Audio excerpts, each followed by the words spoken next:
I genuinely thought I'd never see the day.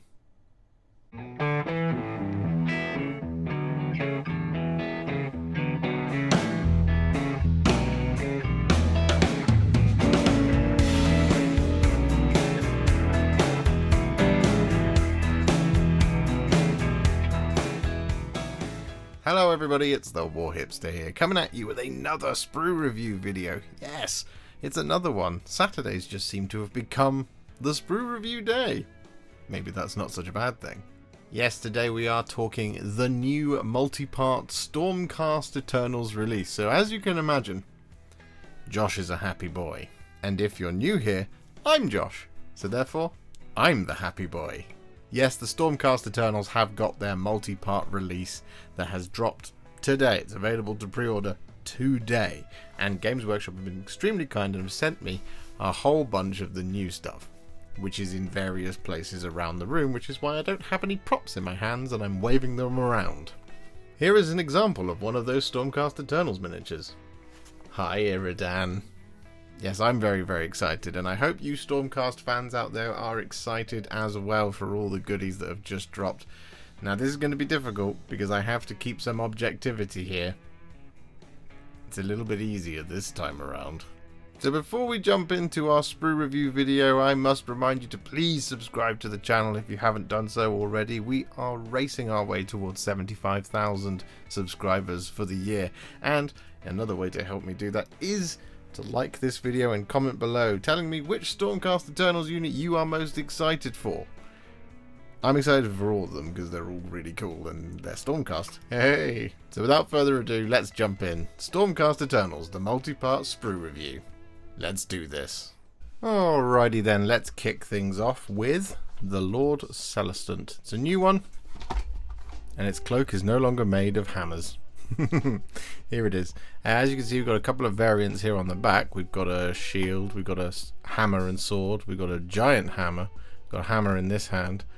Not sure what's in that hand, probably a hammer. And we've got, you know, punching the air, I guess, in victory or something. So let's get it open and see what the deal is with the new Lord-celestant, shall we? I'm excited for this one, because that might not be the extent of it. You see, there might be more variants. We like variants. Here we go.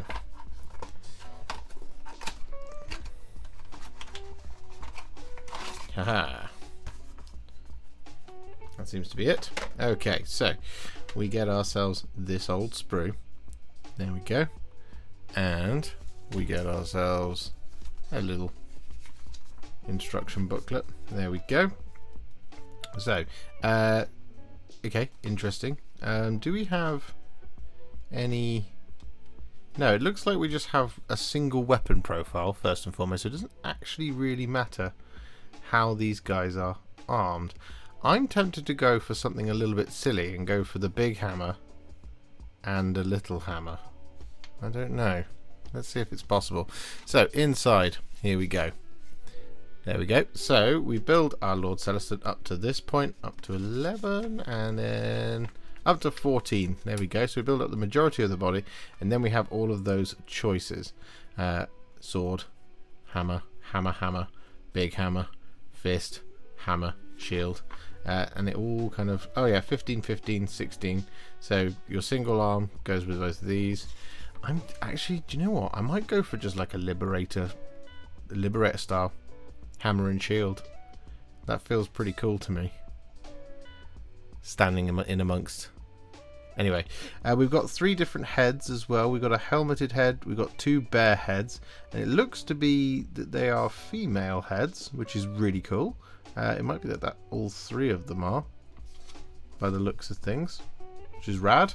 So yeah, it's a pretty simple set of components. It goes up to 24 as far as I can see, so 24 components maybe in total by the looks of things, which ain't bad, and it's reasonably simple. Unfortunately, there's nothing you can do really about the posing, although better modelers than I can probably have a better time out. So let's have a little look, shall we, at the sprue. And oh no, actually Oh, you are so very lucky, Lord-celestant. Very, very lucky indeed. Right, look. So we have the sword here, and I thought that that was a connection point on the cutting edge of the blade, and it almost looks like it, except it isn't. It's right there in this kind of wider, flatter part of the blade. So if it was about half an inch up here, it would immediately lose a point. But that is just about acceptable. I mean, normally they would put it like here on the crossguard, where it would make it really difficult to clip and smooth down cleanly, like they have there on the pommel of the sword. You can see just there. You see, it is a smooth, flat piece, but it is a little bit close. It's a little bit tricky to get in there. Okay, well, that makes some decisions a little bit easier. The big hammer looks awesome. I like that big hammer. Big hammer is cool. The shield is connected, right, around the outside here and here, but then we've got it right in there, in amongst the spikes of the shield, which isn't great. Again, really contested, so you're congested, not contested, so you'll have to kind of clip down here and then get it out so you can get the kind of work your clippers in, or your knife or mold line remover. Well, definitely a knife to get that much amount of flash off. Just being really careful in that you don't accidentally take off this spike or this one here either.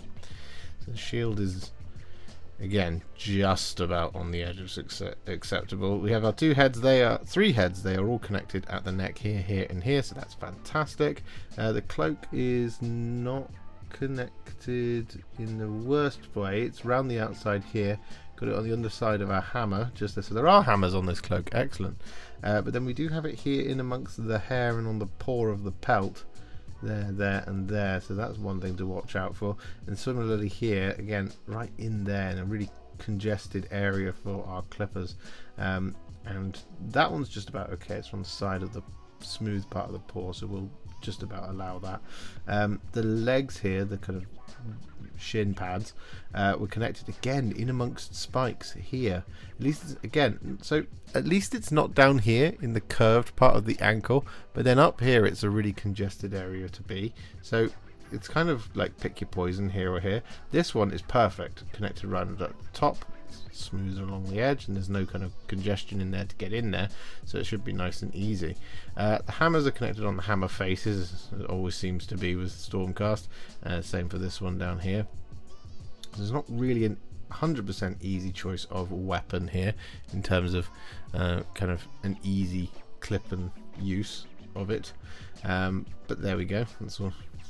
There's nothing we can do about that. And then the rest of it is more or less body and stuff. Like, so for example, this the kind of leg here, we have our tactical rock, but then we have the connection point right there on the front, but it will be covered up by a knee, so that's fine. Similarly over here we have a connection point in the joint and on the bottom of the bottom armor, and then here on the shoulder, which will be covered by a shoulder of some description. Well, it'll be covered by the pelt, which is all okay.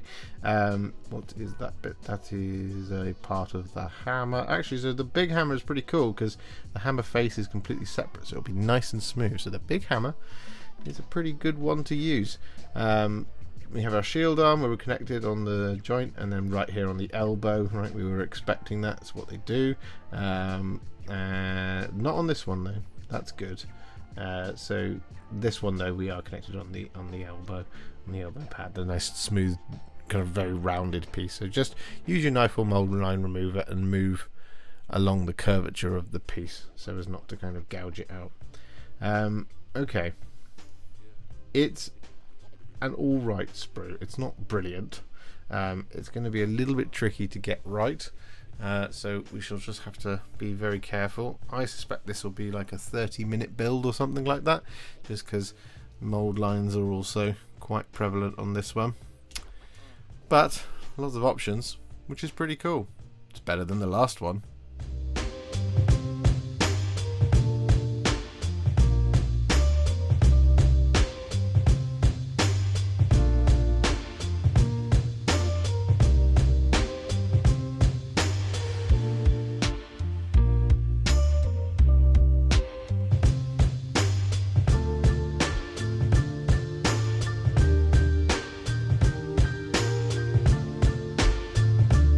Lord-celestant is all built.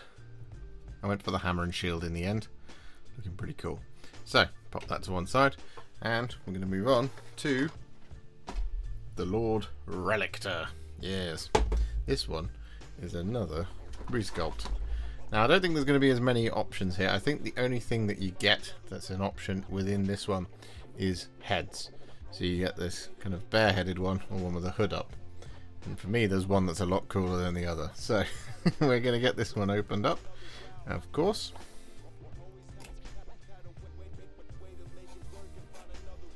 Struggling with it.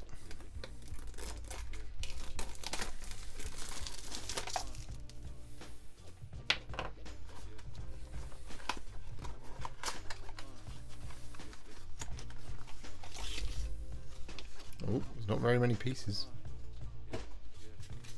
Okay, so contained within the box we have our Lord-relictor instructions. We have our sprue with very few pieces on it. As I said, I think the only swappable thing is the head, 12 and 13. And so it looks like that might be the maximum amount of pieces, 13. Yeah, lucky for some.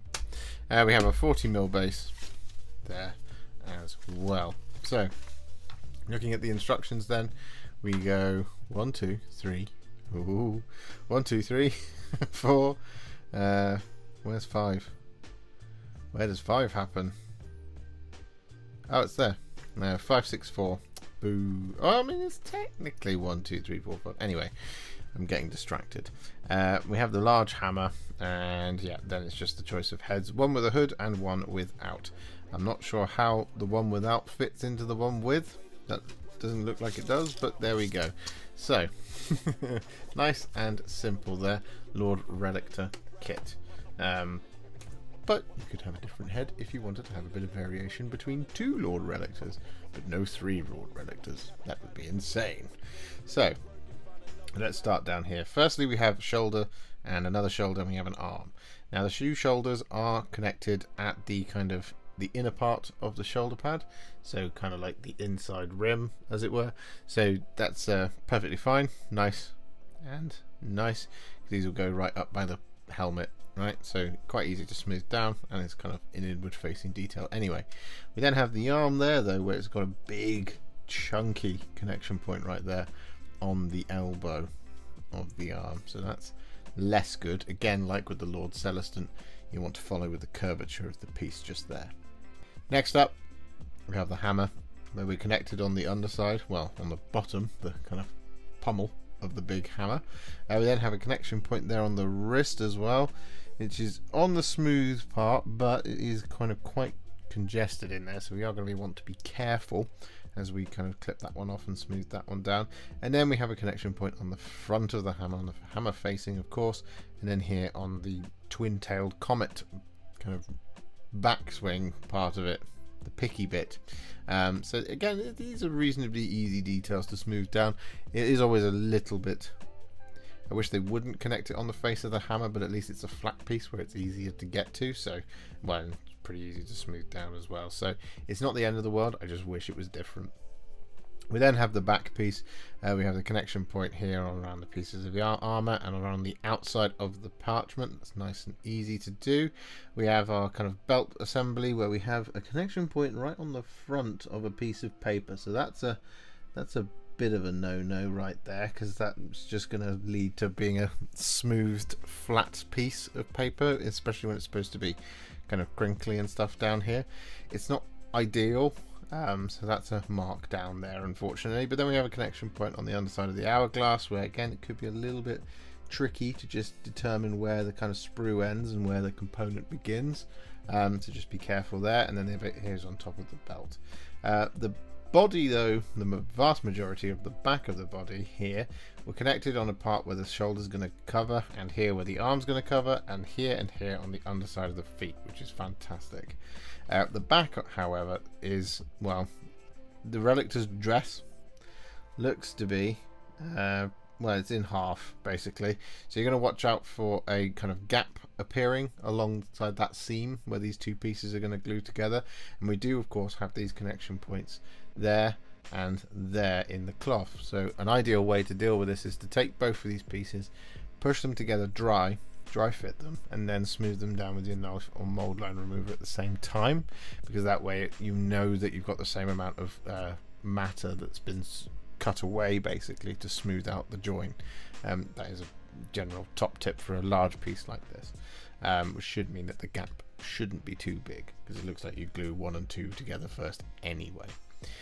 We have the head of the hood, which is definitely what we're going to go for, because the head of the hood has got a connection point right there in between these tiny spikes, and that's going to be really tough, really tough to get at with your clippers. So you're going to want to kind of clip it just there, and then you want to be very careful with a knife to get rid of any of that excess sprue on there, which you don't want. So I'm probably going to go for this one, because the connection point is right there on the underside of the hood, which means we can smooth it down a little bit easier, and when you glue it in, it'll be really difficult to spot any kind of gouging, particularly closer here to the neck joint. Finally, we then have the large banner, where there is a nice smooth piece of stone at the bottom for resting it on the base, which is great, which makes it usually a little bit easier to glue, and then we have just connection points around the outside of the kind of, it was the relic stuff, isn't it? I can't remember, it's not really a banner. Yeah, overall it's pretty cool. Oh, we do actually have this little joint, this little bit here which goes into the stuff, which is a little bit spindly there on the skeleton arm, so watch out for that. Again, just I would probably clip it here on top of the head first and then clip there, so as not to put any undue pressure on that wrist joint just there on component number 6. Okay, I like this sprue. I think it's pretty good. A couple of bits here and there to be watchful and wary of, but otherwise, I think that's in pretty good nick. Let's see how long it takes to build.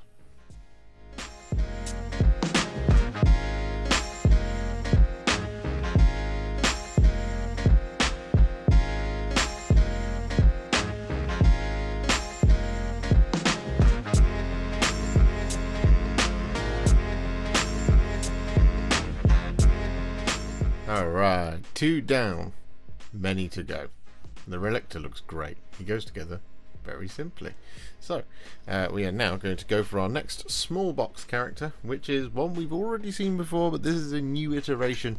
We have the Lord Terminos. Here he is. Multiple different variations. There we are.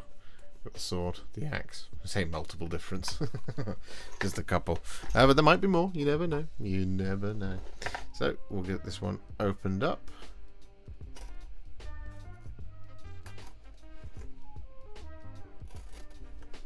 There we go. I'm excited for this one, because I really like that sword.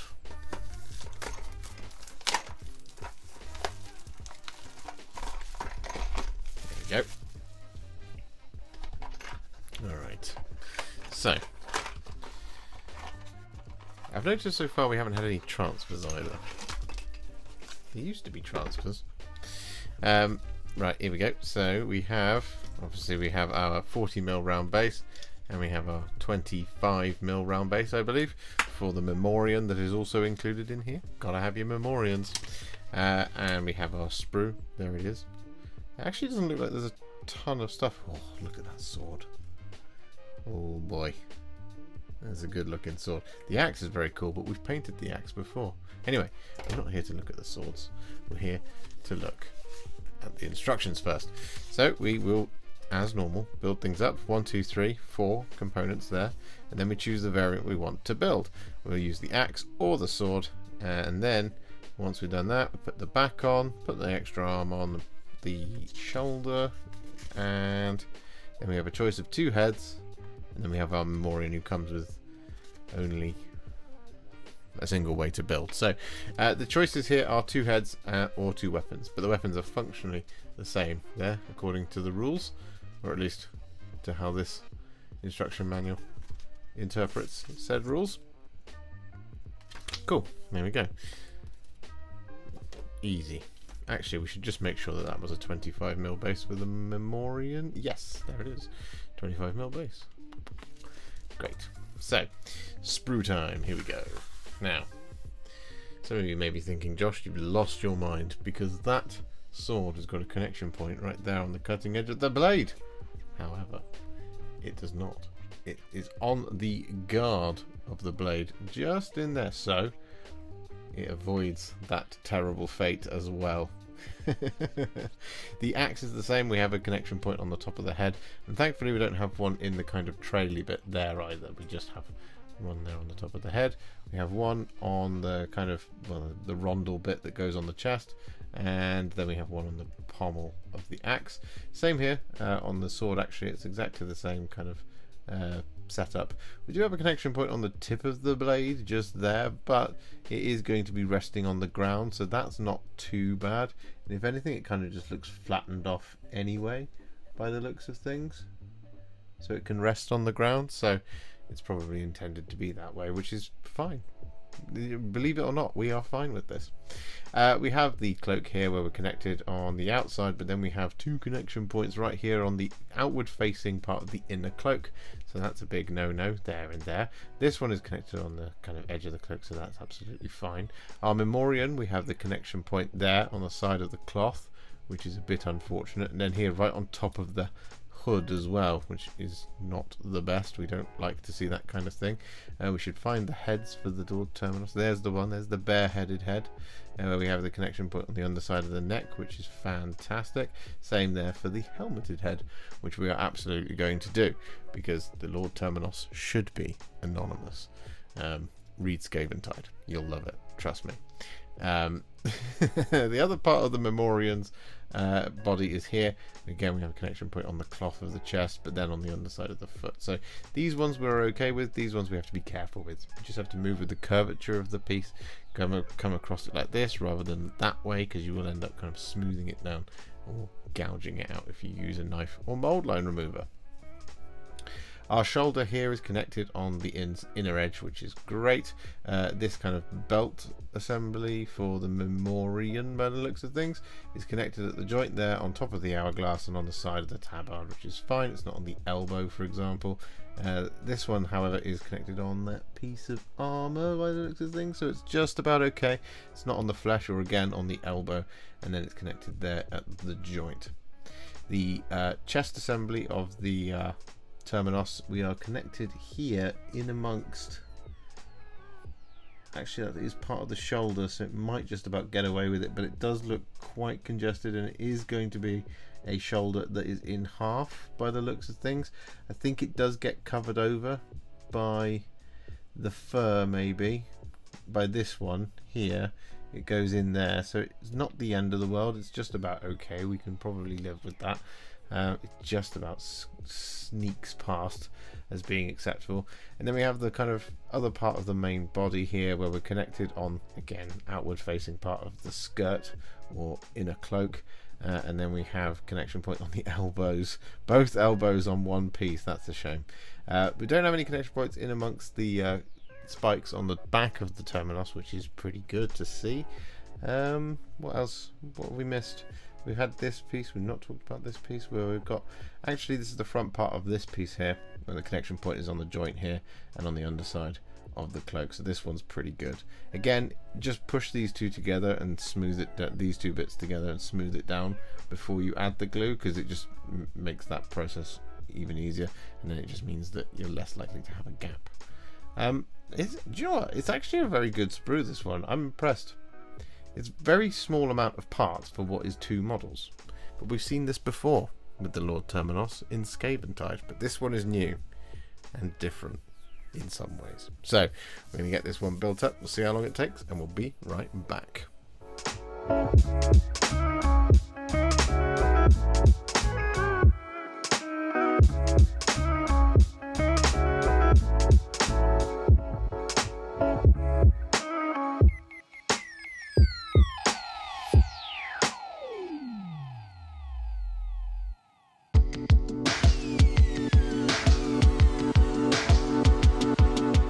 Okay, so our new Lord Terminos is now built.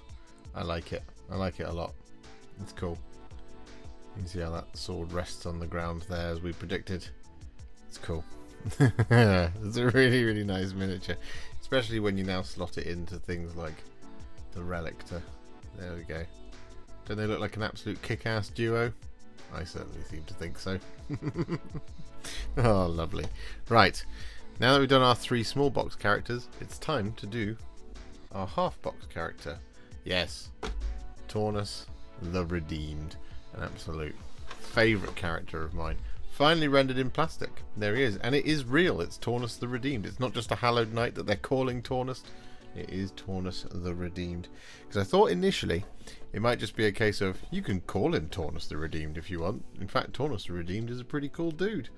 You should check him out. But it is real. He is for sure right here, which is really cool.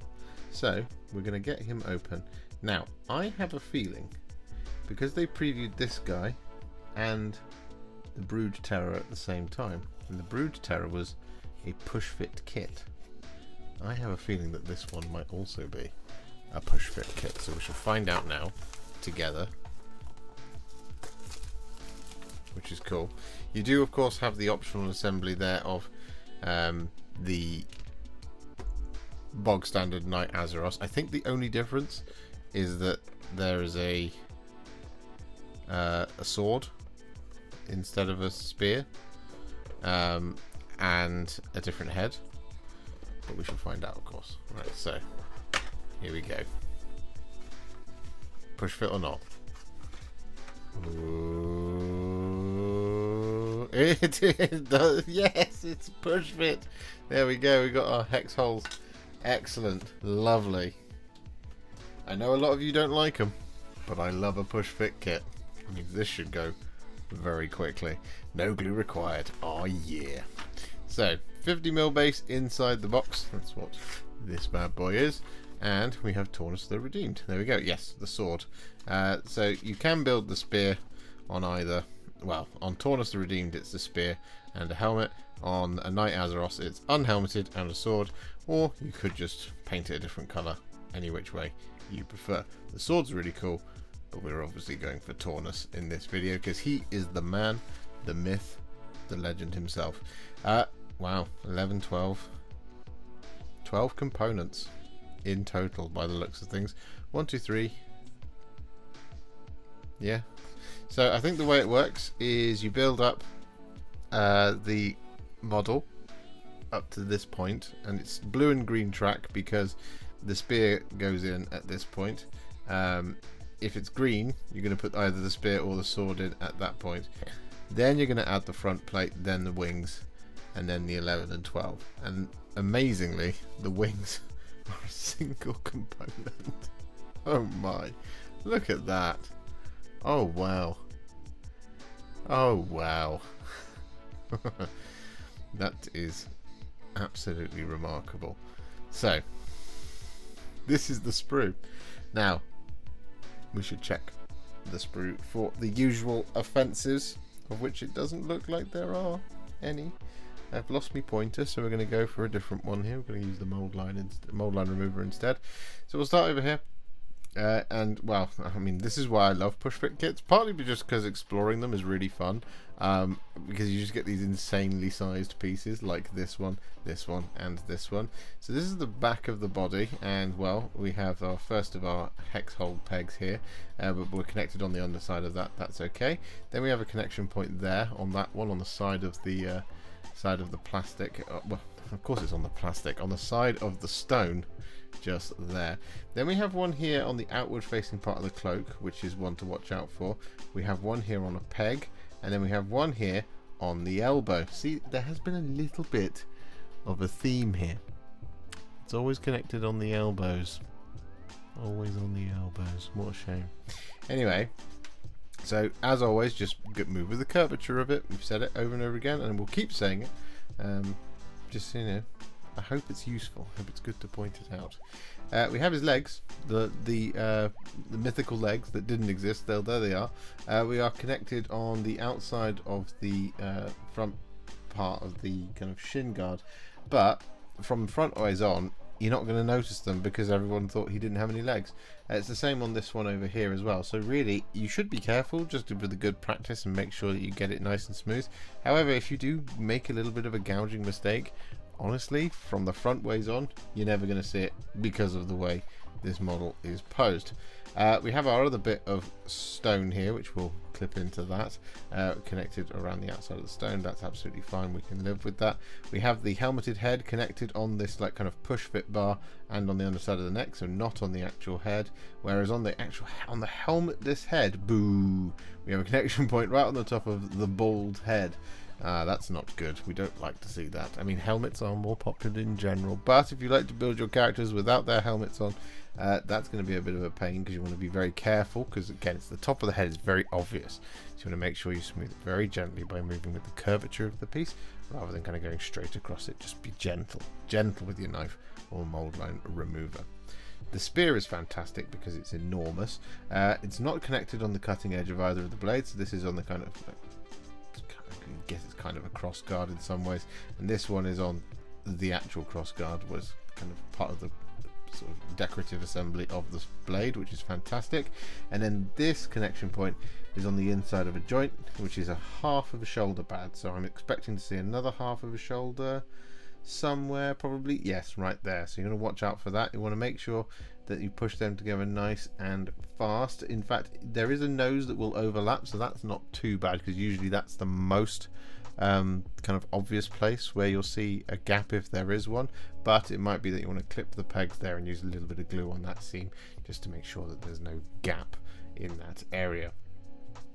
The wings have got a ton of connection points, so this is going to be one of those things that when you're clipping them out, you want to just be very careful as you go around it. You want to move around it in this kind of orientation, making sure you get all of it. You have 1, 2, 3, 4, 5, 6, 7, 8, 9 connection points in total. Now obviously we would prefer to not have any connection points in the flames because we don't want to gouge them, but it's kind of unavoidable on a piece this size. I'm genuinely impressed that it's a single piece. It's awesome.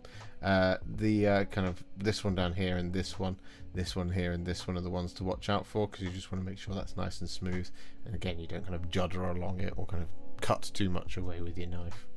The sword, if you're going to use it, has a connection point, again, as we've already mentioned just there, and then it's right on the elbow. So actually, in many ways, the spears is better in that regard. The same cut is there on the shoulder, and then the other shoulder has a connection point not on an elbow. In fact, that is on the, I think it's called a vambrace, the bracer, well, it's the bracer, and we have the inner edge of the shoulder as well. This is the lantern arm. The lantern is connected on the frame, which is great. It's not in the glass. Sometimes happens, and anything can happen, but that is nice. It's just around the outside, and then we have a connection point on the top of the hand armor across this part of the hand. So that's okay. This one we're connected on the two bits of parchment. This shoulder will be covered up by this shoulder pad, and this one is the one where you're going to have that kind of that possible split in the plastic, so just watch out for that bit. Again, if you need to, just clip some pegs and use glue instead. And finally, we have this piece here, which is the front part of the body, and the other hex hole for the pushing into the base. We're connected here on the hex, here on the underside of the base, here on the underside of the base, and then here once again on the flat outward facing part of the parchment. That's twice that's come up now. Interesting choice, Stormcast sculptors. The other one here is also on the kind of the joint where it's going to push it. So you do want to be careful and make sure you do get that flash off, because otherwise it'll just kind of force the model apart a little bit. It will create a gap where there potentially isn't usually going to be a risky one. So you do just want to be careful on bits like that, but it is nice and simple and easy. Overall, a really, really good sprue, and because it's push fit, it should take no time at all. So I'm very, very excited. Are you?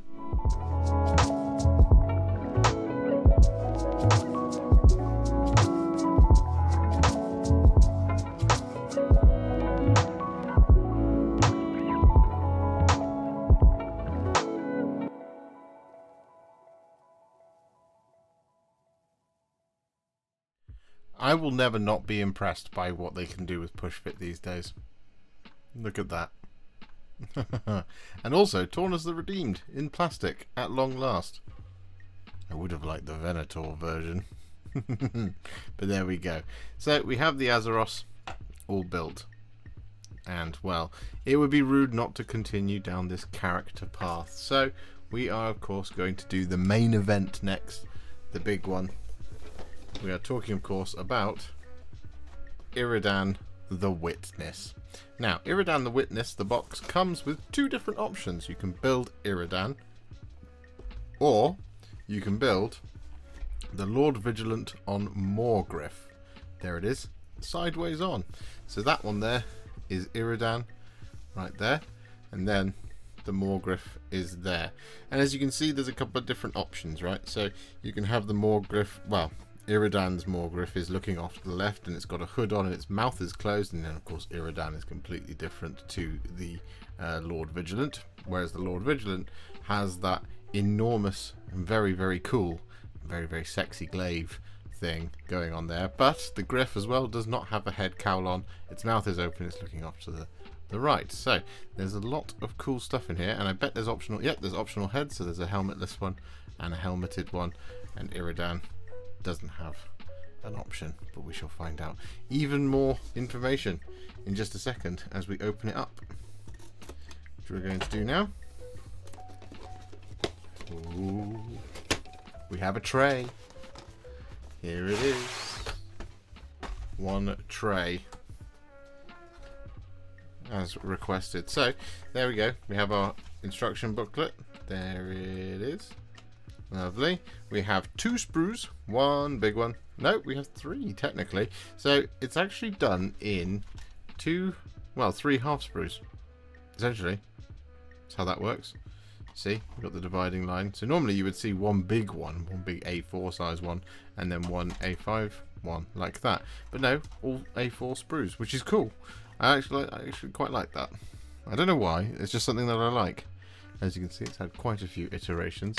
If we just come a little bit closer and we focus the lens just for a moment, there we go. We can see it's had 1, 2, 3, 4, 5, 6, I think seven different iterations of Sprue. So there you go. Right, interesting, awesome. And then we have our base, our oval base. So we shall pop the tray to one side because we shan't need that for the moment, and we shall have a look in the instruction manual. Pop that base to one side. We'll find out what the size of the base is as well, one would hope. So first and foremost, we have our blue track, we have our green track, blue and green. Blue builds Iridan, green builds the Vigilant. But we build the body of the Morgriff first up until here, basically, up until it's kind of almost fully done, as you can see. And then you diverge at Lord Vigilant or Morgriff or Iridan the Witness. So it should be 1, 2, 3, 4 pages, 5 pages for Iridan, and then 1, 2, 3, 4, 5 for the Morgriff as well. So lots and lots of cool stuff. Optional assembly for the Lord Vigilant includes 2 optional heads, so helmeted and non-helmeted as mentioned. And that is it by the looks of things. Yes. Cool. Alrighty then. So let's have a good old look at those sprues, shall we? We'll start with the first one, which is that half sprue. Here it is. Oh, and we actually didn't find out what the size of the base was. Let's find that out now. It is a 120mm oval base. There you go. So it should be pretty big. Pretty big indeed. Alrighty, so here it is. First sprue off the block. There we go. So, well, as you can see, we have the wings, quite large wings. Not the biggest wings I've ever seen, but not the smallest. They're looking pretty cool. So it looks to me like, oh yeah, okay, no, I like this, right? So basically what happens, essentially, and as I'm assuming here, is that you'll have another sort of piece of wing assembly that actually overlaps here. So you see like there's that bit that overlaps with that feather there like that. And this is a really neat way of doing it, because instead of having like a kind of hard cut along a wing or a membrane or something like that, or having to glue in like wings in 2 halves like this, you've actually got you're gluing in an overlap like that, which is just a really neat way of doing it. It always looks good. It's always much easier to build that way, and that is fantastic. These legs, whilst they have some absolutely enormous mold lines on them, they are mostly in one piece, except this one actually has got a large chunk missing on the front of the leg, and that one's got its foot missing. But again, it's not the kind of inner thigh of the leg that's separate. So kind of again, you would see that kind of thing around there. So that whole muscle group would be a separate piece, which you'd have to glue in, which would mean that you might have a line or a gap going down, kind of down the front of the leg, which you don't like to see. However, those are absolutely enormous mold lines on those legs. This piece of chest armor, I assume, actually escapes having a big thick mold line, although we do have some extra spruage just around on each side. Yeah, just a tiny little bit just there. We have a piece of a body. We have this axe, which looks great, by the way. Connection points on the smooth parts on the top and on the top there. We have one here on the end of one of these hourglasses, one on the hand, one again on the no, that's actually on the side of the paper. And we actually have two in the smoke, and then some enormously thick mold lines going down. Oh no, I don't like it. It's like Visic Scour all over again. He had loads of really big thick mold lines. Hopefully the other sprue is in better nick than this one, because this one is not in good shape in terms of those mold lines. Everything has got a huge chunky bit of extra plastic, which we don't like to see. Okay, well, we've got another bit of feathering going on here. We're connecting on smooth kind of jointy bits, so here and here, so that's okay. This kind of toe, we're connected on a scale there and what looks to be on a joint just about, so that's pretty good. And we have one of the arms here. We're connected at joint and joint, which is great. We've already mentioned the body. That is actually connected on smooth fabric on the literal front part of it, so that's not ideal. But then this one is on the underside of the belt, which is at a joint. Same here on the edge right there, component number 30, I think. The body, not connected in any feathers or anything, doesn't look like it. That's good. Okay, so mold lines aside, let's check out the other one. Oh, I hope this is better. I really do. I really hope this is better. Please be in good nick. Okay, alright. It doesn't look like it is in much better state. I mean, a lot of these pieces are a lot flatter. They're not really kind of crossing that plane too much. But there seem to be, yeah, you can see it there on that foot. I don't know how well you'll be able to see it. There we go. You see, where's my finger? There it is. Just along there. Big thick mold line. Blasted all. Darn it. Okay, well, we'll start over here on this half. So we have part of Iridan's body here, where we're connected right in amongst all the smoke, and there's a big mold line on it. We have a head here, which is connected at the neck, and this one as well. So that's the Morgriff heads by the looks of things. They're looking pretty good. Where's Iridan's head? I don't think I've seen it yet. It's got to be here somewhere, one would hope. It might be on the other sprue, to be fair, and we just missed it.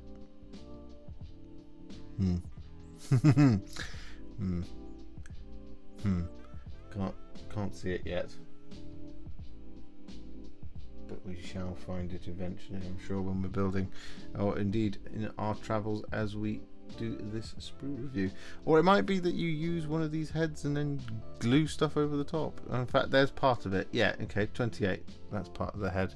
That's connected at the neck. That's all I needed to know. That's all I wanted to know. We have large feathery bits, again, connected around the outside, which is pretty good. We do have a connection point. Note that is on a joint. That's okay. That is in a joint. When I say on a joint, I mean a joint of between two plastic pieces, so that's all good. That's not too bad. We don't mind that.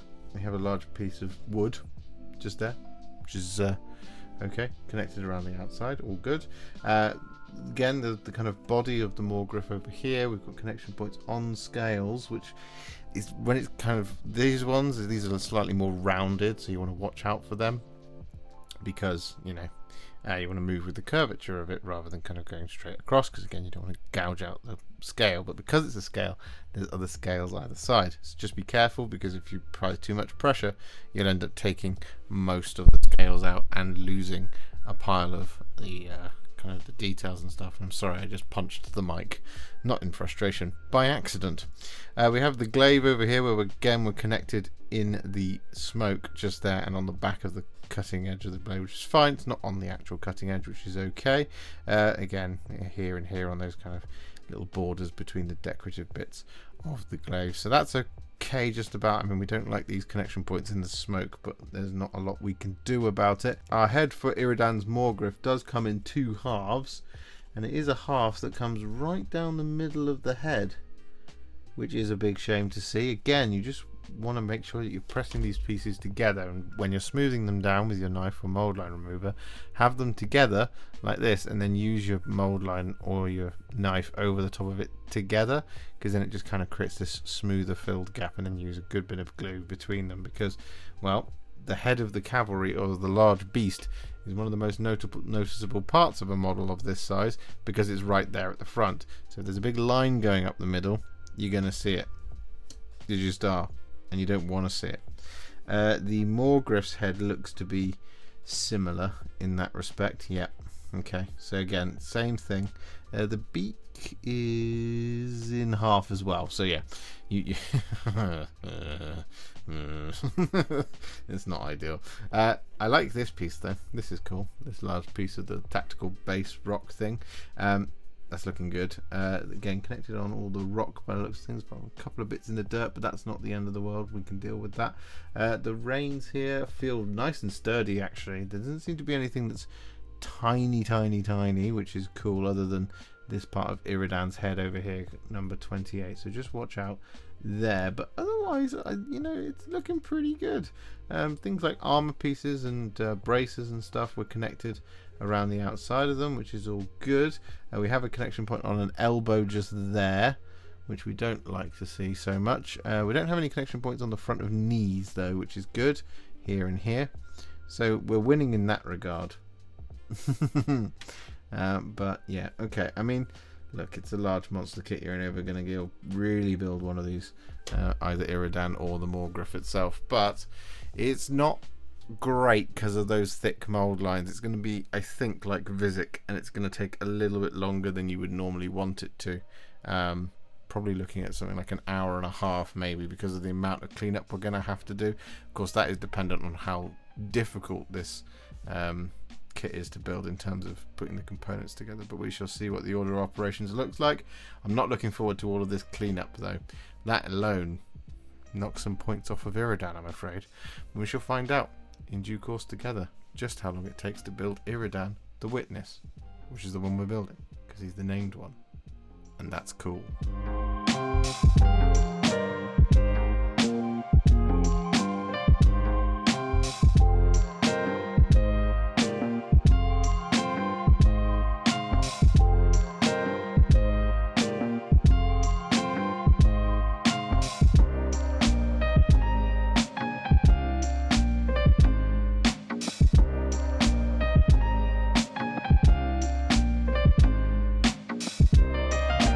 So Iridan the Witness is all built. Here he is, looking pretty cool. He's not as big as I thought he would be, but that's a good thing. He's big, but he's not too big. Anyway, now that he's done, we can pop him to one side, pop him there for now, and we're going to move on to our next kit, which will be the new Stormstrike Palladors. Here they are. So on the back we have I think we have a bunch of options here, because we have the swords and we have the lances as well, so kind of like your Stormdrake Guard in some ways, but I'm pretty certain we're not going to see any rules differences, so I think we might be able to fully build Rule of Cool here. And I quite like the idea of lances and swords, so I'm a little bit, you know, one of those words. Anyway, we'll get this one open. As you can see, there's also a Celestial Vindicator has been painted on the back there, which is cool. Still have no idea what colour I'm going to paint mine. I'm going to figure it out, because we're going to make some painting videos, but we shall see. Right, Stormstrike Palladors, here we go. Unveiled. There we go. I think that's everything. Yep. Get the box out of the way. Right, so we've got 3 large bases and 3 sprues. So it might well be that it's a sprue per Pallador. Oh, maybe. That's the kind of thing I like to see. Anyway, right, let's have a look, shall we? So, Stormstrike Palladors, here we go. There we go. Right, so we do have swords. In fact, let's just have a look here, shall we? 1 and 2. Yeah, so 1 is the swords and the lances, and they are 3 attack, 3. What is that? Yes, 3 attacks, 3 plus to hit, 3 plus to wound, rend 1, damage 1. So it doesn't matter. So you can build whatever.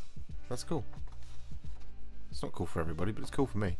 Right, so we have the 90mm oval bases just there, and well, it looks to me like we build a Pallador, and then we build up the body. Yeah, cool. And then it's a case of make your choices. Do you want your champion or just a regular Pallador with a sword or a lance? And yep, so we're going to build the blue track there. Then there's your green track, and then your next one is your Stormstrike Pallador there. Do we have spare heads? Yes, we do. We have alternate heads. I would guess that there's 3 here because of the 4. 82 and 86 for number 1, and then you have fancy hat and no hat. So there we go. So 4 heads for the first one. Then we have our next Pallador. Build it all up and get up to the body part and get the first part of the body on, and then you have your choice of banner or lance or sword. And then the banner is got 2 heads as an option, 83 and 86, and the normal dude is 82 and 86. Okay, yeah, so there's another head there. Then we got our last one where you can build your musician, and a sword where it looks like there's some sort of slightly weird dodgy Photoshop job going on there. Okay, interesting. Again, so we have 81 and 85. We have 2 alternate heads there, and we have 81 and 85. No, just the 2 for these. Yeah. Again, swords and or lances or the musician. I'm kind of tempted to just like kind of build all 3 as all swords, but I know you guys will want to see the banner, so we're going to put the banner and the musician in anyway. But yeah, I really like the swords option on these. It's really cool, and you can mix and match it, which is rad. So lots to think about with the Stormstrike Palladors. Okay, so let's look at these sprues, shall we? Because we've got 3 to get through, and they are all different, which is nice. So we'll start with this one just here. Okay, so what are we looking at here? Firstly, I'm immediately drawn to this sword, and we don't have a connection point on the cutting edge of the blade. It is on that kind of decorative sheathy bit of the sword. I'm not sure what this is called. I know that's a cross guard. I'm not sure what this part is called. The basket, maybe? Something like that? You guys will know.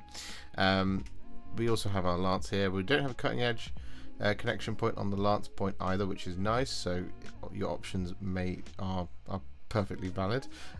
We do have connection points though at the apex of the lance, because it's kind of that hexagonal, octagonal, whatever it is. 1, 2, 3, 4, 5, 6 6-sided shape. Same on here as well. So again, you will want to be careful on these bits because it's right at that kind of the point of it, like that. If you kind of add too much pressure, you can just kind of smooth it right down. And while it is on the underside of the lance, which is better, this one's on the top, and it is quite congested around there as well because there's a little spike just there. So you'll want to watch out for that. So okay, that's the weapons done. We have part of the reins assembly here where it's not particularly sturdy. There's a little bit of kind of fragility there. So you want to cut just here towards the top first rather than down here, because you might add some pressure around here which can accidentally snap these pieces. Same over here, you want to cut just there and then there rather than kind of adding any unnecessary pressure anywhere. We have a part of the lance here, which, well, it's a lance part by the looks of things, or it's part of the, yes, actually it's part of the musician, the trumpet here. So actually you want to be careful around here, make sure you get that nice and smooth. That is actually not connected right on the apex, it's on the flat part of the horn, so that's better in some ways because it's just a little bit easier to smooth it down.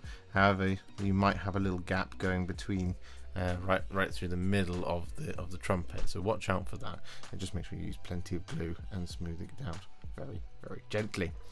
We have a bunch of heads up here, 1, 2, 3, 4, 5, 6 heads, and they are all connected at the neck, which is absolutely fabulous. Love to see it. The bodies of our Palladors, the Griffs, are kind of as expected. You're just going to have to run into this type of thing. We've got a connection point here, for example, on the back of this leg. There is a very chunky mold line going up the front of that Pallador, which we can just do a bit of smoothing on just there. So that doesn't fill me with as much optimism. Yeah, okay, so look, this sword here has got quite a bit of mold lineage going on as well. Okay, so we might be into Mold Line City again, so it might be another long one. Now, one thing to bear in mind as well about these Palladors, sometimes, especially with the old Vanguard Palladors, is the thing will tell you to build the whole of the model, and it doesn't have this large kind of pad with which to place it on the base. It might be that you have a little foot like this one over here, or like this one just here. If that is the only source of being able to assemble to the base, then what you need to do is you need to build the Pallador and glue it before you put the rider on, because if you put the rider or anything else, it will fall over and it will be an absolute nightmare. The old Vanguard Palladors are awful for that. Anyway, we do have tiny little kind of little talons here, which are the feet of the front of these griffs. So yeah, those are going to be a little bit fiddly, and there's nothing we can really do about it. And because we've got quite thick mold lines going on, you're going to have to really pay attention around the outside of these tiny claws to make sure you get it, because again, if they've got a raised foot like that kind of thing, you'll really notice a mold line going along the side of a claw if you don't manage to get it. The other half of this body, for example, is good because it's not connected on the kind of the top of the head, which is nice, but as I just spotted then, our head is in two halves again, so we're going to have to watch out for a gap developing along here. So like we've already talked about in that instance, take the two pieces and smooth them down together, then add some glue and you should be okay, but you might have to do some gap filling. That is one of the biggest mold lines I've ever seen just there, and that's a kind of sneaky hidden one because it's on the outward facing area. You can see, so that is a mold line there. You can see it kind of looks a bit like stressed plastic. That is a mold line right up against an edge, which sometimes isn't a problem, but when you're using your contrast paints, it can develop this little tiny line going along the edge of it, which you just want to watch out for. So you actually do need to make sure you're paying attention for things like that to make sure they are nice and smooth. Okay, so legs as well over here of the rider, connected on the underside of the stirrup, which is okay, and then here on the back, which is better than it being on the knee, I guess. Not too bad. This arm is not connected on the elbow, but this one is. See? Elbows. Who'd have thought, eh? Well, I should have known by now. It's going to be this way, and it's always going to be this way for these new Stormcast, particularly with this sort of Thunderstrike armor setup. Okay, so one thing to actually point out over here on this part of the head is we do have a connection point right on the top of it. So again, that is where you might run into a little bit of a problem when you're putting them together if you smooth them down separately, the two halves of the head, because you might take a little bit too much off here and then you have a big gap that develops there that wasn't there before necessarily. So do just be very careful around places like that. Okay, so we have our next sprue, which is this one, and I suspect it's going to be exactly the same types of feedback here. So we have both the swords, they're in good nick, they're connected on the that bit, which we don't know the name of. The reins again are a similar situation. There's a little bit of frailty right here up against the hand, so just watch out for that. We have a shield where we're connected around the outside, the legs exactly the same on the underside of the boot or stirrup, and then we have it here on the back of the leg, not to be it's not the worst thing in the world. The body of this griff, again, we're connected on the knee this time, but still within the flesh, and same over here on this one, so at least it's going to be in a similar place for this one on the front of the knee and in front of the knee. Anything that's on like the saddle and stuff, we don't mind because it's nice and easy, but if it's like on this kind of muscle group, just be careful, move with the curvature of these pieces rather than against them. You can go across the leg like that rather than along the leg like that. You have a shoulder piece just here where we're connected on the inside edge of the shoulder, which is nice. Again, we have the bodies, they're all fine, connected around joints and areas that are going to be covered up by other components, which is okay. And then this head for the griff on this sprue, exactly the same deal, just make sure you do it together. In fact, this one slightly different in that we've got a connection point on both halves right on the top, so at least they'll be right next to each other if you do a little bit too much gouging and a little bit too enthusiastic with your knife or mold line remover. I don't think I mentioned it on the last piece, but there's this large kind of tummy out armor here for the Palladors, and that's in pretty good nick with just two connection points on there around the outside here and here, rather than, for example, it being kind of in there in the curvature. Sometimes it happens, you never know, sometimes it does. But here we have a tiny little claw, just one claw. Is that a tongue? It might be a tongue. Yeah, it looks like a tongue, so just watch out there. Component number 7, don't forget it. Yeah, okay. Feedback otherwise generally exactly the same. And finally we have this sprue just here. This is our banner, our standard bearer, and well, it's a pretty cool banner. It's a very static banner. It's not really furled at all. It's very flat, which should make it reasonably simple to paint.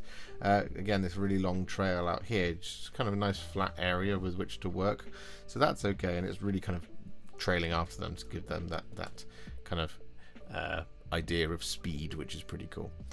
Bodies, again, exactly the same. We have a connection point here on the front of the leg, and on the front of the leg here as well. We have one on the saddle, one on the saddle, one on the belly, which is covered up by this armor, and then where's the head? There's the head. The head for this one is again connected on both halves of the top part of the head of the griff itself, so you just want to be careful. Again, just smooth them together. It's nice and easy. Don't glue it first, smooth it with your knife or mold line remover, then add the glue. You should get a nice even coverage, which is pretty cool. Okay, yeah, I mean they're not terrible, but they're not great. This is why like kind of lizard cavalry is better, because it's hard scales rather than kind of smooth muscle groups. It's just a little bit easier to deal with, but they look nice nonetheless. Lots of lovely cloth and stuff all over the place, so it's going to be a real fun to paint these, I think. But first we must figure out whether it's real fun to build them, because those mold lines are quite prevalent, especially over here on the musician sprue. It looks a little bit better over here, and it's about average here in the middle, but we shall of course find out. So we're going to get one recorded, get one built, and we'll be back in just a moment.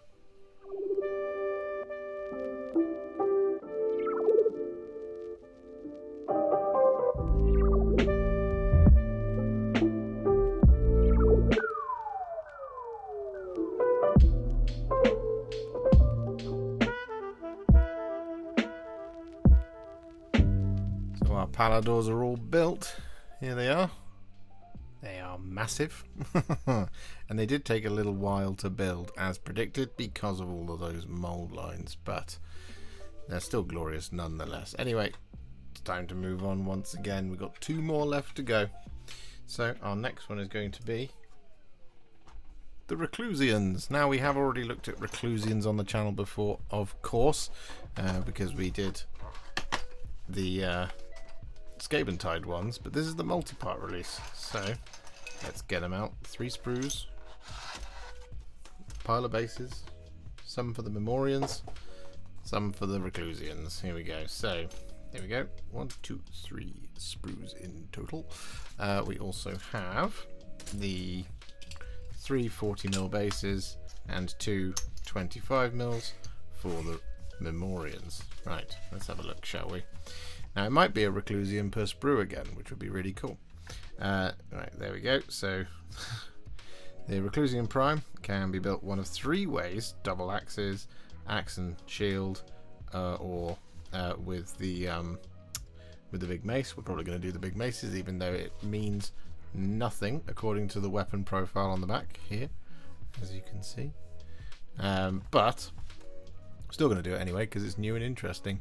There we go. So we have kind of build up the Reclusian's body up to here, and then you have your choice of the pink, the blue, or the green track for all of your Reclusian goodness. We have optional shoulders here for either a bog standard Reclusian or the prime version. Basically is the vibe I'm getting. Yeah, 46 is the prime, 47 is the non-prime version. And then we should have 2 heads. Yep, 20 and 21, helmeted and unhelmeted head. And then we move on to our next one here. And then we've got the blue and the green track there. So again, optional weapons, optional shoulders again by the looks of things. So maybe this one can be a prime, sort of, technically. I guess we'll find out. There must be a thing that actually marks him out as a prime. Maybe it's on the helmet is what makes it primey goodness.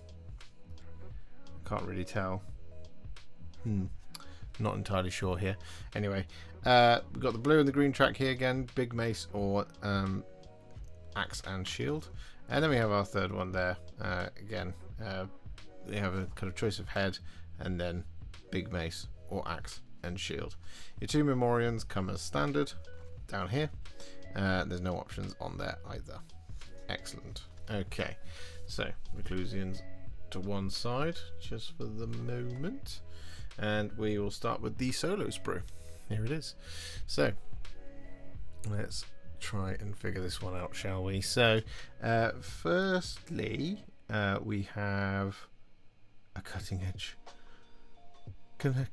connection point on an axe. No! No! That's not what we want to see. Oh, I bet it's the same on the others as well. That's a shame. Okay, well, I mean, that settles it. I'm definitely going for these big maces here. We do have a connection point on the kind of the piercing bit on the end here, but that's all right. We've actually got 2 of them here, so I guess it's not one whole Reclusian per sprue. Actually, yeah, it looks to me like we've got 2 bodies on here as well. So there we go. We might have to do a bit of ducking around. We have one of the heads here, though, that is connected at the neck, which is nice to see. Bodies, we're connected around the outside, mostly in good parts. That is on the flat of some paper just there, which is a bit meh. And this one is on the outward facing part of the cloak, right there on the shoulder by the seam. So you want to watch out for that bit. Again, move with the curvature of it, not against it. We have another head down here where we have a connection point on the underside of the neck, so that's fantastic. Do we have any on the elbows? No. We appear to have escaped that elbowy fate on this sprue, which is interesting. So we're trading elbows for cutting edge of axes. I'm not sure which one I prefer. Definitely elbows. Okay. This body we're connected at the joint there and on the underside of the cloak, so that's fantastic. Same here at the joint. This one actually, though, is actually connected on that spike. Oh, and that one is as well. I missed that the first time. This one's on the underside of the boot, though, and on the underside of the cloak and in the joint, so it's mostly okay, but those spikes you're going to be really careful with, because that's going to be very easy to gouge out and accidentally take off the tip of the spike. And it's very noticeable, obviously, because it's right around the head, which is the bit that people's eyes usually drawn to immediately first. This body, though, connected in the joints here and here, and on the underside of the rest of the pieces, so that's a really good piece. It looks to me, according to this sprue, that the mould lines are in really good shape here. We actually don't have any big thick ones as far as I can tell. Let's hope our luck holds onto the other sprue, which is the double sprue over here. So here we go, and yep, all of the axes. One, oh no, this one escapes it. This axe is okay, doesn't have a connection point on the cutting edge of that axe, but that one does, and that one does as well. The mace here is connected in exactly the same way, so one on the hand. There's an elbow, there we go. So they're all the old classics are here, elbows and cutting edges of blades. Boo! We have another body here connected at the spike at the top again. Ooh, it's going to be a little bit tricky to deal with. We have a connection point at the top of this spike here for the Memorians banner as well, which is a bit dicey. Otherwise, again, it's pretty much the same sort of stuff as the other sprues. The other sprue is quite a little snapshot of this.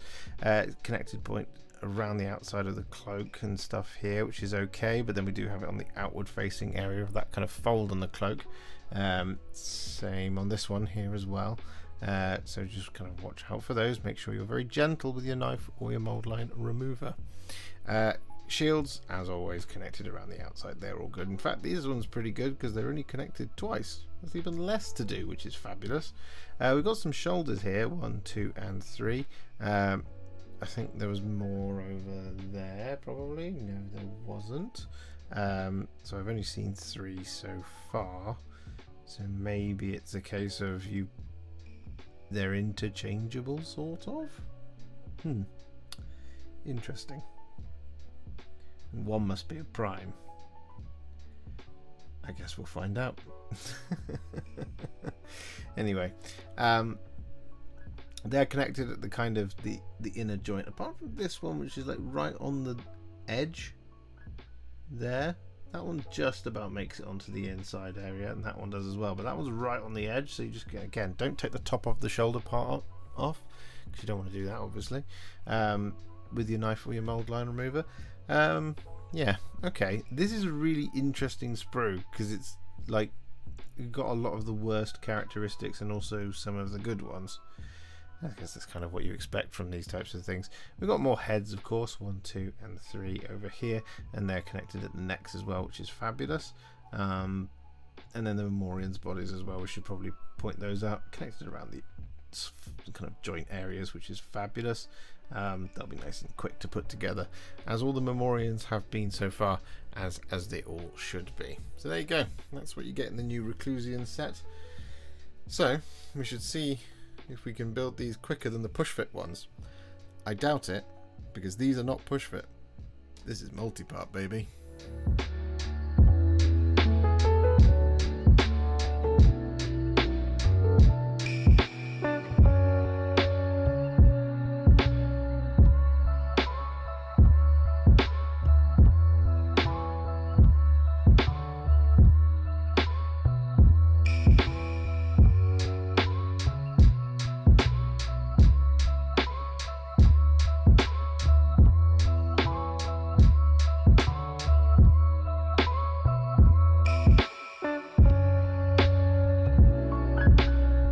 Okay, so our Reclusians are now all built, as you can see.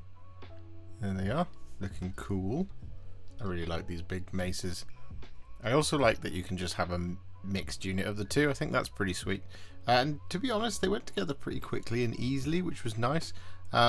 So, you know, Ruination Chamber, here we go. Lots of Reclusians. I mean, they're pretty cool. You should all read Scaventide. I know I keep saying it. Anyway, we have one last new kit to look at, which is this one. The Stormreach Portal. There it is. The big bit of terrain, no less. So at last the Stormcast get their own faction terrain, and there it is on the back. Now there is a bit of variation, as you can see. You can change the faces, and I have already opened this one because I was interested. So we'll just slide that off. There we go. So inside you get 2 sprues.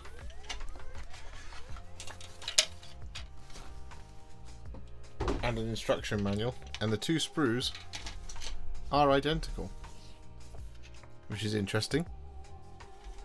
There you go. So each sprue builds half a Stormreach Portal. So, for you terrain builders out there who want to do custom terrain, I think this might be a pretty fun kit if you want to create some walls or whatever. You'll be able to build this in. Anyway, let's have a little look then at the instructions, because we are only going to have to look at one of the sprues, and to be honest, we're not going to go into too much detail with it because it is a terrain sprue. But here's the cheeky instruction manual. So as you can see, it's a fold out one, but what you do here is you just build a lot of sets of twos. So you build this wall and this bit, and you build that whole bit twice. Same over here, you build all of this twice, and so on and so forth, and then you jam it all together in the final instance there, and then there. It's really simple. The faces bit here on the back, so you can see there is actually a logo. It's a twin-tailed comet there, or you can put the faces on, so you can just leave it off. So in this instance here, in this example, they've actually left it off, so you could build 3 different ones if you wanted to. I'm not sure you would, but you could. So yeah, let's have a quick look at one of those sprues, shall we? And well, as mentioned, this is a terrain sprue, so it's gonna be pretty good nick. However, there may be some pretty chunky mold lines all the way around it, so everything will be kind of connected around the outside of these pieces. It's very rare that they kind of cross the plane, unlike like these steps and stuff, but yet it's all kind of, it lies flat. So this is kind of, the plane is kind of, it's still 2D in some respects. Now you might have to watch out for some slightly weird mold lines. For example, there might be one like halfway up a set of stairs or something, but that is one of the sprues right there, and as mentioned, it is an identical sprue. So the bits you're going to be cleaning off with your knife or mold line remover will be all the way around the outside. There is a couple of things here to point out though. So for example, there is a connection point right there on this large spike, which actually is just like on the front of the spike there, and it doesn't quite kind of go over both sides of it, but it's close, so you want to be watching out for that. And we also have connection points here in places like the flames, just there, and same, actually that might be the only one on the flames. Yeah, looks like it. But that is one of those areas you want to watch out for in terms of the mold line, because there will be a mold line on the flames. There just always is. You can mix and match your faces, but I wouldn't. I would just kind of pick one and go with it. It's really well detailed, and there's lots of texture on these which look absolutely fantastic. I'm a very big fan of this. There you can see how it slots in, and it should have, yep, on the back, there you go, the twin-tailed reverse, which means it goes straight into those sections there. I really like this building. It does look a little bit silly.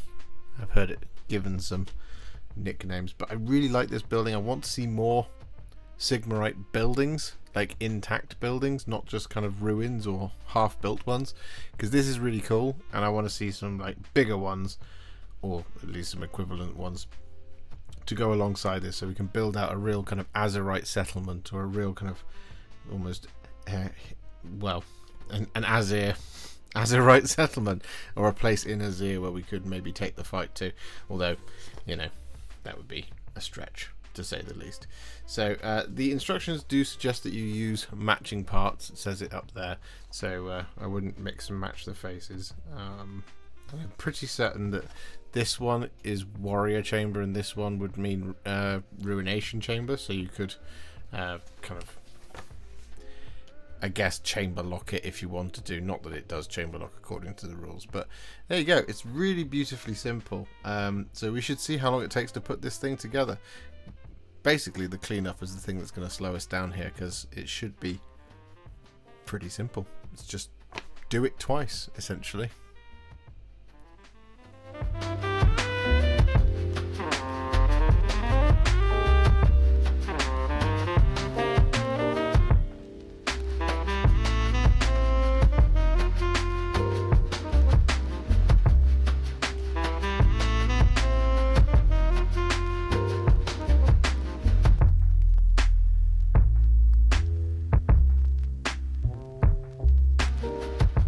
And there you have it. Loads of really cool new Stormcast Eternals miniatures dropping from the heavens to reinforce your Skaventide forces. Said force too many times there.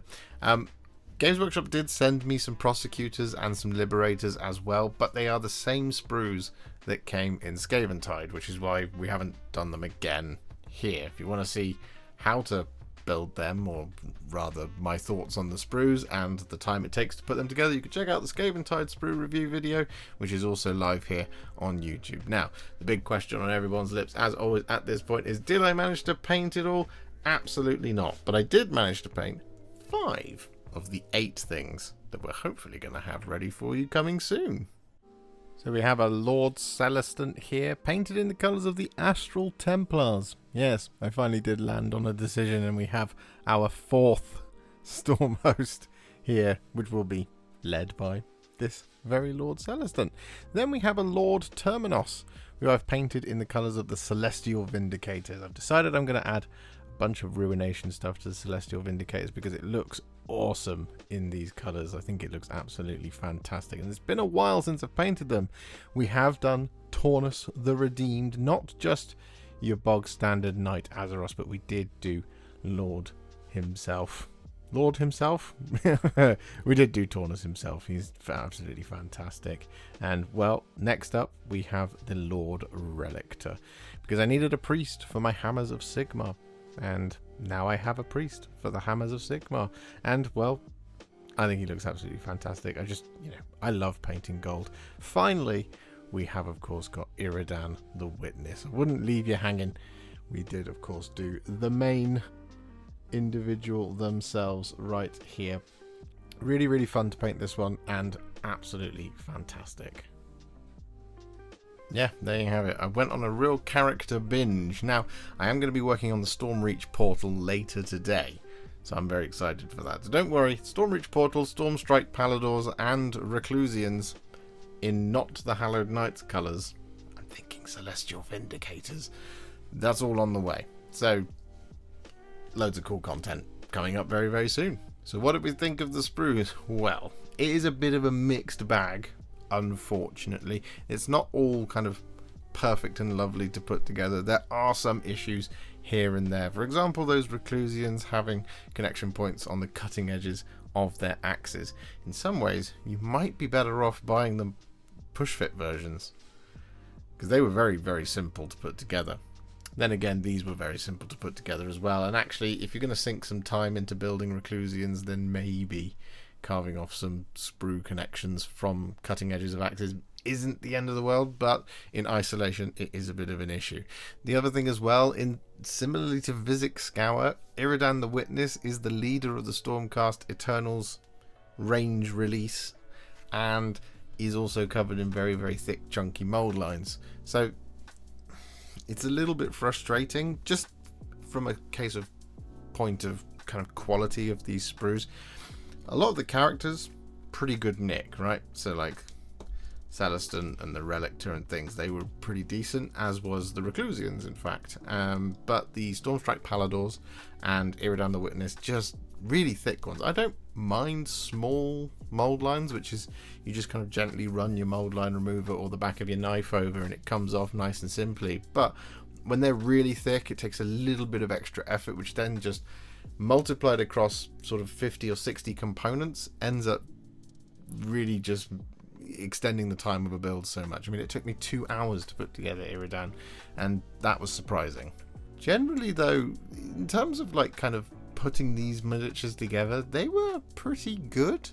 I thought even though the mold lines were quite prevalent on Iridan and the Stormstrike Palladors, they just kind of went together in a really intelligent way. There wasn't too much in the way of kind of like separate toes, for example, which is sometimes just kind of really irritating when you're putting together a cavalry unit. Like if the front part of a hoof isn't on the leg, if you see what I mean. I kind of get it when a leg's in 2 halves, but there wasn't too much in the way of like, because they're birds, well, they've got bird legs, the Stormstrike Palladors, you didn't have to just glue in one talon. It was generally quite wide set pieces that were being put together when it came to building the actual mounts, and putting together the people riding them wasn't too bad. The slight downside of the kit, the Stormstrike Palladors, is that there's a banner and a musician in there. And when you have these units of 3, it means they kind of look a bit useless on the tabletop. They're not, because they still get the weapon bonuses. They don't count as not having the weapons. But it would be nice to have them as a unit of 5, even if it was a significantly amount more expensive. But that way you would be able to have a really good looking unit with some swords and lances in there. Instead, you kind of have to buy 2 to make it look like a really good set of miniatures. But then who's reinforcing the cavalry unit? That is just me from an aesthetic point of view, but it would have been nice to like not have the banner, or indeed if the banner was in there, to have it kind of like the Sanguinary Guard banner. Just have a big banner on a lance. That would have been cool. Otherwise, I think there's a really nice balance of new and redesign here in this range. So for now, Age of Sigmar escapes being criticised as heavily as I do for 40k for that kind of thing. There's enough here that's new, which makes me nice and interested in the stuff. And, well, just ultimately, I think it was a really cool set of miniatures. Now, that being said, I do think the Lord-celestant could have done with maybe 1 or 2 extra options. I don't see the point of the empty hand. It's not like he's pointing or anything. It's a little strange. But enough about aesthetics. The sprues, as we've been talking about, they're generally okay. There's bits and bobs here that are irritating, and as mentioned, there is the mold line issue on the big kits. So, what's the score on the Land Raider scale? I think, honestly, I think I would probably go for 7.5 out of 10, generally. Just because some of the time spent building was sad because of the amount of extra work it took to clean some of that stuff off. I think there's some that are really, really good, and there's some that are really bad, and there are some that are absolutely fine. So it kind of averages out generally towards the good side, which is why we go for a 7.5 out of 10 on the Land Raider scale as a whole for the range. For example, like the Reclusians, generally they would get like an 8 out of 10 because putting them together the models was really simple, but then there is the occasional kind of weird connection point like on the cutting edge of an axe, so it loses its points there. And Iridan generally goes together quite nicely, but you spend so much time dealing with mold lines. Same for the Stormstrike Palladors, whereas things like, you know, Tornus, I loved it. I thought it went together really well. It's a little tricky at times, but otherwise it just kind of comes together really nicely as a push-fit kit. And I love push-fit kits, as you know. Same for things like the Lord Terminos. I think it went together nicely. Same for the Lord-relictor and the Celestant in many ways. So I think 7.5 out of 10 feels very, very appropriate. And that's it. Thank you so much for watching today. There will be plenty of painting content coming on the way. Let me know which ones you want to see first. I'm guessing it's Iridan. It's just a hunch. Anyway, thank you so much for watching, and I'll see you all in the next one.